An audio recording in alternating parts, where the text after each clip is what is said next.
Hey everyone, Tom here, Battle Rap Resume here with another recap of another great event actually, yesterday. This is recording this the morning, the Sunday after. I went to Chalked Out Volume 2, which is in the Fiddler's Elbow, the fantastic Fiddler's Elbow. My love for that venue grows by each event. And yeah, it was a really good event.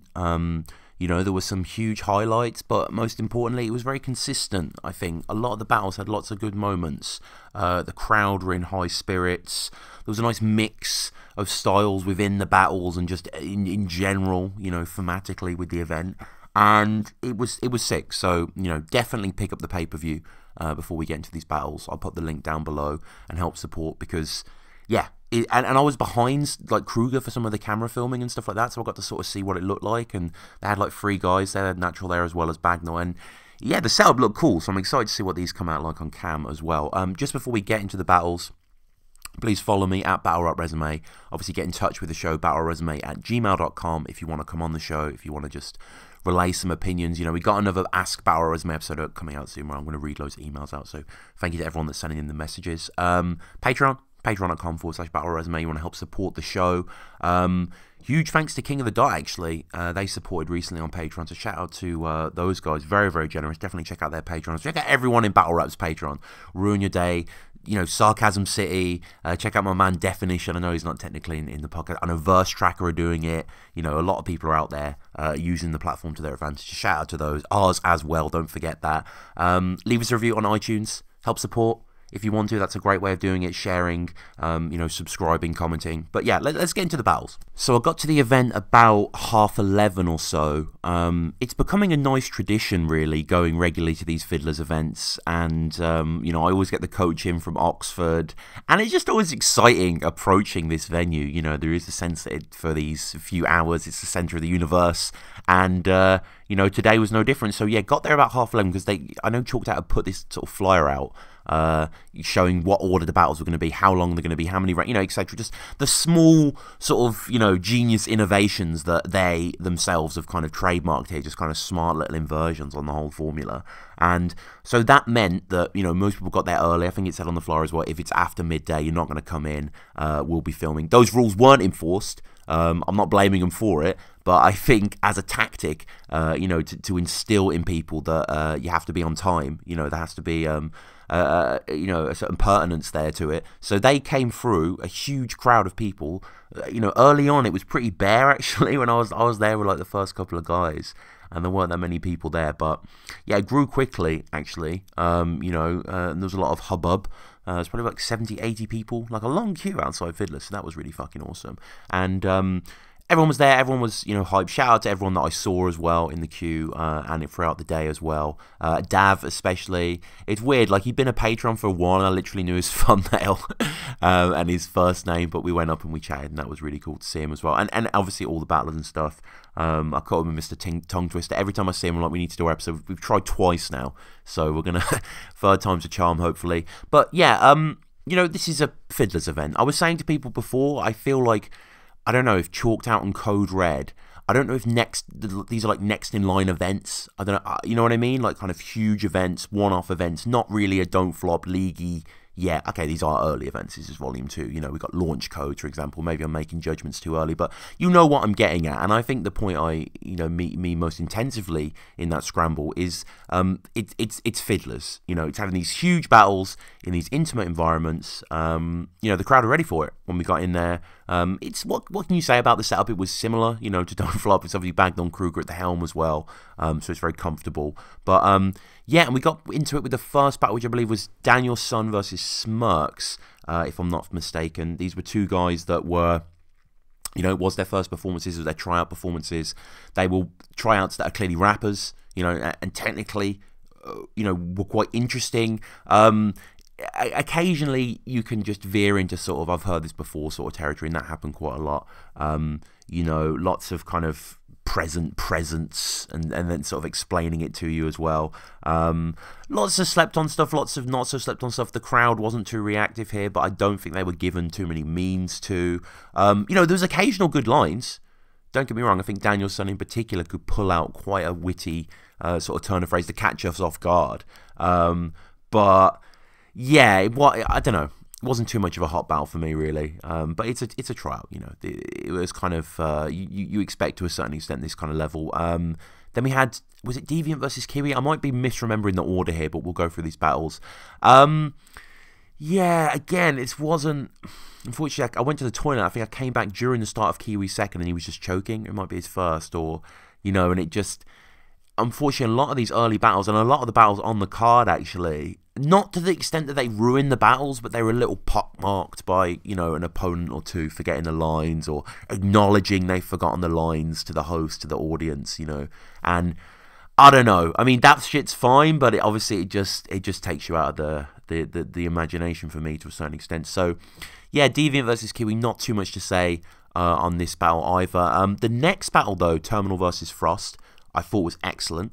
I'm a fucking huge fan of what Terminal's doing, man, and it was very cool to see yesterday his battle with Deviant actually dropped on Next in Line, and the reaction he's been getting, you know, for the Code Red clash has been crazy. You know, a lot of people were saying this guy's a fucking good writer, and watching this video and watching this battle today as well. I mean, he had a Vic Rattlehead Megadeth bar.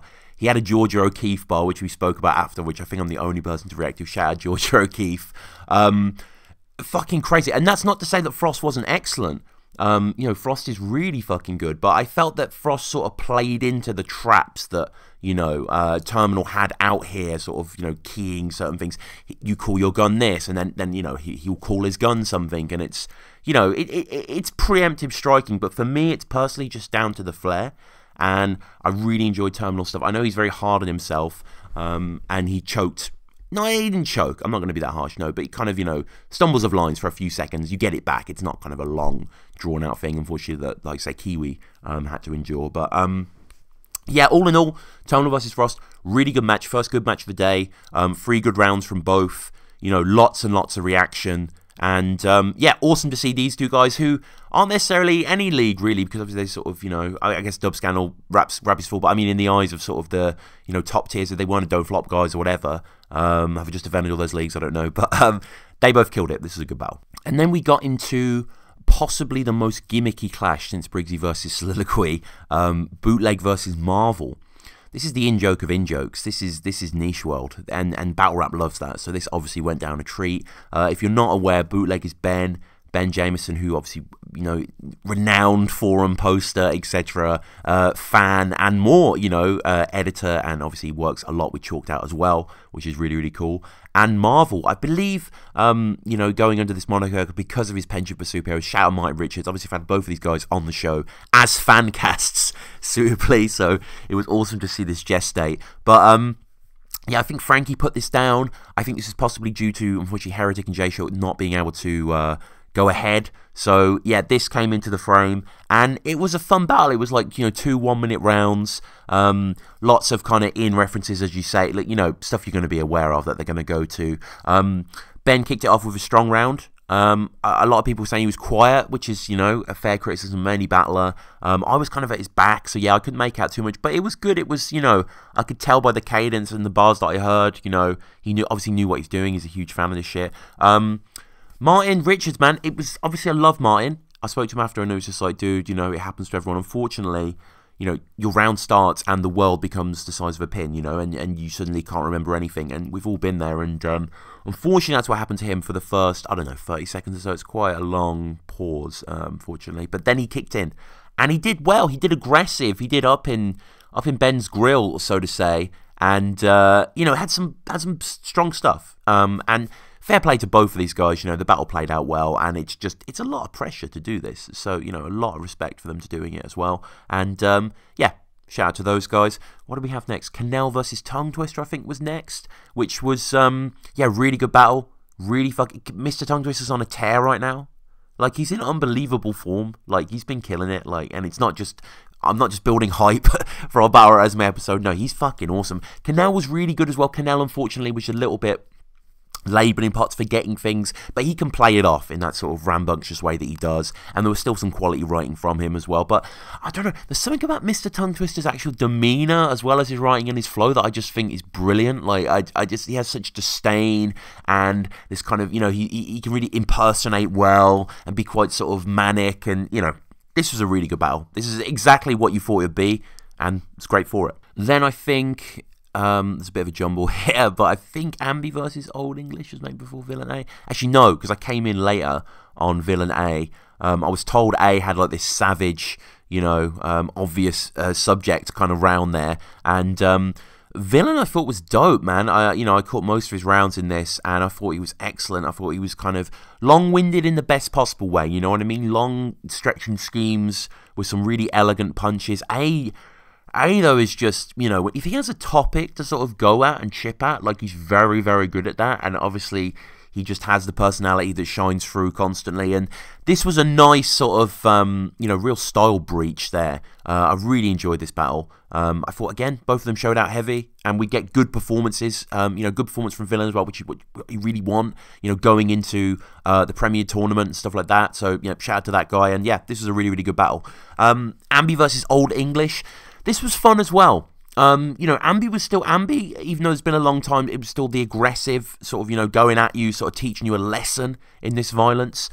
Old had a long Ambi, you are racist third, which was quite, he didn't quite explain where it came from, so I was kind of finding it hard to follow, and maybe I just missed that. I was pretty fucked by this point, but, it was just, it didn't quite seem to go clear to me, and it was quite long, and I think that's what Old English was kind of going for as well, similar to Villain, this tapestry that they're weaving. But yeah, it was good, it was fun. It was a lot of fun, this battle as well, and I think it was kind of a great personality, facing off there.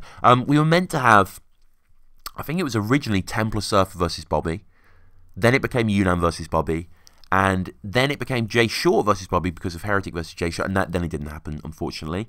So that battle didn't go down. I've kind of skipped ahead a bit because I didn't realise that I think it was at the end of the first break, maybe, or the start of the second, they put Shocks versus Frankie on early. I think because Shocks had to leave, or maybe he didn't, I don't know, but they put it on early as a smart choice, and it was fucking brilliant.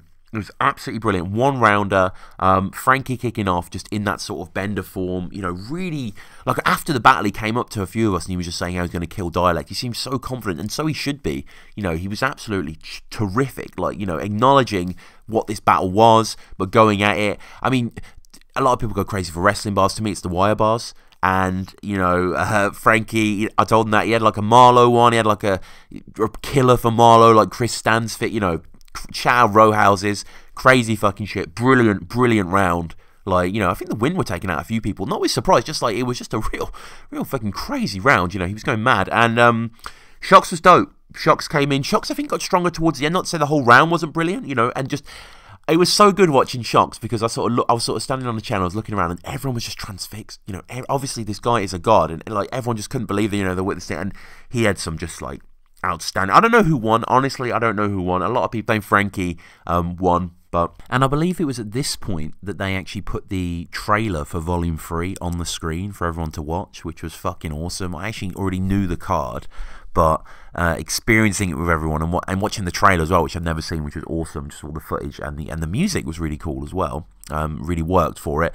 But just everyone's reaction, all the matchups were coming up on the screen, and people were going crazy. Bobby Rex versus Dundee, people going mad. Archaic versus A-Ward, Shocks versus Madflex, and then ultimately, it peaked within Tony D versus Soul as the announcement, which is a fucking incredible announcement, of course. And then Soul was there. Soul had been there for, most of the day, really. Someone mentioned to me early on that he was there, and I was a bit, surprised. But, and then we spoke a little bit after. He talked to me about Hollow and Big T with the H. So, yeah. Shout out Soul, all with the wisdom. But, he came up. I think Ambi said after the trailer had, why don't we get a battle from Soul, seeing as he's here, sort of thing. And, yeah, we got 3 rounds with Dialect, which is a fucking brilliant battle. So, obviously I had seen Soul before. I saw him battle Yunnan at 6th birthday. Also saw him battle Shocks, of course, as well. But, I don't know, something about being Fiddlers was extra special. And I loved how he began his first as he ended his third against Shocks. Kind of mythic, arcane knowledge. And then he just stops himself and then just starts, absolutely snapping. And Dialect's first was good. I think it carried a lot of the energy from Scoop. But the battle was such short prep. And someone like Soul is still a monster on short prep. And I think Soul maybe took all 3 rounds. He was spectacular from top to bottom. He had some absolutely terrific inversions. And, this was a killer battle. And then we finally got to the last battle of the day. Final battle is Chris Lees versus Shuffle T. And This was it was a good battle. It was a good battle. It was kind of a layered battle. It had a lot of different elements to it. A lot of different, you know, props or introductions, as you might have already seen or read. Chris Lee had his friend who did like a Marlowe impression, who was really spot on, actually. I don't know how people feel about that. Some people at the venue were like, "Oh, bring in someone." I was like, it doesn't, you know, it's fine. You're battling Shuffle. You're going to mention Marlowe in some way, but yeah, this was good. This was, I mean, Shuffle, you know, interestingly said he did a little bit of rapping at his third that wasn't just sort of talking or mocking. And he was like, "There's my rap bit for the round." And it was just, you know, it was great to see him acknowledge that, because he has become a sort of different sort of battler than the battler that maybe battled Soweto Kinch. Not a better battler, arguably, a battle rap. There was a point where he took Kruger's hat and started like begging for, you know, I don't know if that was improvised, but it was beautiful. But it was a good match. It wasn't necessarily them going at each other's core and like really demolishing what they are, which is, I guess, what I'd really want. I mean, it was cool that Shuffle acknowledged Yunnan and Chris and them guys facing off with Marlowe as well, and that sort of got, you know, addressed to as well. Chris Lee's had a big magic third, which I don't think was necessarily successful, but all in all, a really, really good match. So, yeah, it was a fucking dope night. Didn't really get much interviews with Nathan. I think we got like 2. I think we interviewed Terminal and Frost after their battle. Yeah, it's because there was gaps. It was kind of difficult to do. And then we actually got a really good interview with Gemini, though, like a 10-minute interview with Gem. We talk about the day. We talk about the card. Talk about the future, as always. So shout out to Gem. Yeah, shout out to everyone for that I met there as well. Shout out to all the battlers for being absolutely brilliant. The crowd chalked out all the guys there, you know, just putting on terrific. Like, all of these battles are really good. Well, you know, from the sort of obvious tryout markup onwards, but, you know, they are, like, I thought this was excellent. You know, really good night of UK battling. And yeah, so support the pay-per-view. Also, during the event as well, they announced the Volume 3 card, which I'm sure you're aware of. You know, it's unbelievable card. We already did a Volume 3 preview with Shox and Ambi. So that should be on the channel very soon after this, if not already. And yeah, pick up your tickets, go down to that event, because that is fucking crazy. And just keep continuing chalked out. I mean, you know, it's really good to see that this was kind of a busy event as well. And the crowd were really, you know, as I say, engaged. So yeah, shout out to everyone. Shout out to all the battlers. Pick up the pay-per-view. Help support us on Patreon. battleraresume@gmail.com. Thank you to all the support again. Everyone, you know, saying they dig the show. Everyone yesterday was like, the Mickey episode. They just wanted to talk about the Mickey episode, so that was quite enlightening. So yeah, shout out to so many people now. My voice is hoarse. Anyway, Tom, Battle Resume. Bye.